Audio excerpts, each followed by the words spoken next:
Oil prices are set to fall steeply in the coming days. The price of West Texas Intermediate, that is WTI, one of the benchmark crudes, fell below $60 a barrel the other day. It was sold at around $58.5 a barrel. The price of Brent also fell to around $62.5 a barrel the other day. So it all indicates pessimism in the market. There is more than enough oil in the market and buyers are few. The factors that may lead to a steep price in the oil are absent in the market. For example, there is a relative peace prospects in West Asia. Despite Russia-Ukraine war, the prices have not gone through the roof. So the signs are ominous for producing and exporting countries, but for oil consumers, there is hope ahead. For example, for India, the year 2026 may be a blessing, especially when the country has reduced their GST taxes and exchequer may face loss because of that.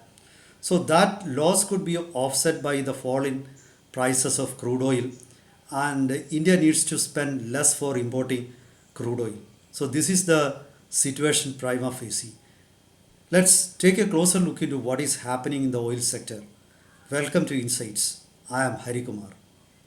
As I said the other day, prices of benchmark crudes fell to around $60 a barrel. Brent crude, which is the best quality light crude sold in the market, was priced at around $62.5 a barrel. As I said, WTI was sold at around $58.5 a barrel. So this is definitely an indication. In the coming days, there are no reasons to think that oil prices are going to go through the roof. Why I think so? If you look, let's just forget about the production side. I would think about consumption side. For example, in China, because of the heavy tariffs imposed by the United States, industrial production is likely to slow down. That could be, so China is the top buyer of crude oil in the world. Definitely, the crude oil intake of China is going to get reduced. When it comes to India, if you look at the consumption figures of India during July and August, it was less than the previous months. In July, the consumption of India was reduced by more than 7%. In August, it was reduced by around 5%, 4.7 or something like that. Why this reduction in consumption? Basically because India is mixing ethanol in petrol and almost 20% of mixing target has been achieved. This is one of the main reasons. And on the other hand, if you look at India's use of alternative fuels, that's increasing. You look at the number of electric vehicles on the street, the number has increased steeply. The same applies to China also and to the rest of the world also. If you look at the number of electric vehicles that hit the road every day, it is increasing day by day. Now, India's Minister for Highways and Road Development, Mr. Nitin Gadkari, the other day said, the cost of electric vehicles in India will be similar to the cost of petrol vehicles, say in 5 or 6 months. So India is near to that. You could not have thought about such a scenario a few months or a couple of years ago. So progress is very quick and steady also. Now you have got vehicles that can run 600 or 700 kilometers without recharging. Now it has become common even in villages in India. Electric two-wheelers are becoming the norm. So on that front, consumption is decreasing.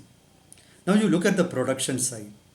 Nobody is willing to decrease production. Nobody is sure about the price of oil, say 2 years ahead. So they want to produce as much crude as possible and make as much money. If you reduce production, that is not going to decrease the price. You look at the current scenario. Many people thought that because of Ukraine Russia war, because of Hamas Israel war, because of the turbulence in West Asia, Houthis are attacking oil tankers. Because of all these, oil prices are going to hit the roof. But that has not happened.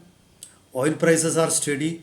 In 2024, on an average, oil prices say was around $80 or something like that in the international market. But in 2025, despite war aggravating, nothing happened. Oil prices still fell. So that means on the consumption side, on the demand side, definitely there is a reduction. And because of that, however less oil you produce, that's not going to increase the price. And instead of that, your future will be in trouble, because oil producing countries want to produce maximum oil and make maximum money. Say by after 2030, you don't know about the future of crude oil or future of LNG, that is natural gas. So by that time, you need to produce as much oil, money, make as much money as possible. But now that's not very easy. I remember that when Russia Ukraine war began, the price of crude oil was well above $100 a barrel. It was somewhere around $115 a barrel at one point, and even higher at times. But despite the war continuing, despite the situation aggravating, oil prices have not gone up. This situation is a blessing in a sense for countries like India. For example, India spent around more than 155 billion US dollar for importing natural gas and crude oil, mainly crude oil, in 2024. On an average, the price spent by India for importing a barrel of crude in 2024 was around $74. I'm sure that definitely in 2025 this will be less, and in 2026 it's going to be lesser. For India, there is another blessing also. Russia has offered further discount in the crude oil sold to India. That means around $2.5 a barrel. Russia is already selling crude oil to India at a discount. And now India is sourcing around 36 to 38% of crude oil that it buys from Russia. Now, if this is the situation, India is definitely going to benefit out of it. In the old days, oil market was a seller's market. OPEC used to call the shots. But afterwards, since shale oil production by the US, OPEC has lost their monopoly in the oil sector. And just because they reduce their production, or even if they increase, that's not going to make any difference, because nowadays, if you look at the production of oil, Saudi Arabia, Russia, and the US produce almost equal volumes of oil, crude oil every day. They produce around 11 million barrels of crude every day. Now you need to remember that Iran is not selling their crude oil in the market. Venezuela, which is the country with the biggest or largest crude oil reserves, is not selling crude oil in the market. Libya is not selling enough crude oil in the market. Iraq is not selling crude oil in the market. All this points to the fact that the days when a barrel of crude hit over $100 a barrel are over, because despite many major producers of oil unable, I told you about Iran also, that is, many major oil producers are unable to sell their oil in the market because of embargoes, but still oil prices have not risen. That means when these countries somehow or other You cannot permanently disable them. You cannot impose permanent bans on selling of oil by each and every country. The world has realized the real intention of the United States.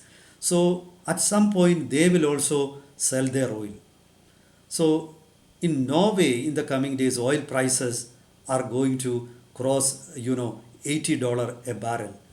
Well, these people have made a huge money over the years, at least for the time being, at least, I mean, in the coming days, let it be a buyer's market.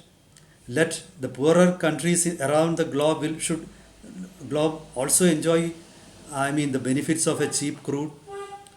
Anyway, for countries like India and China, I mean, the days of scarcity, the days of exploitation seem to be over. That's for now. Meet you with updates. Till then, goodbye.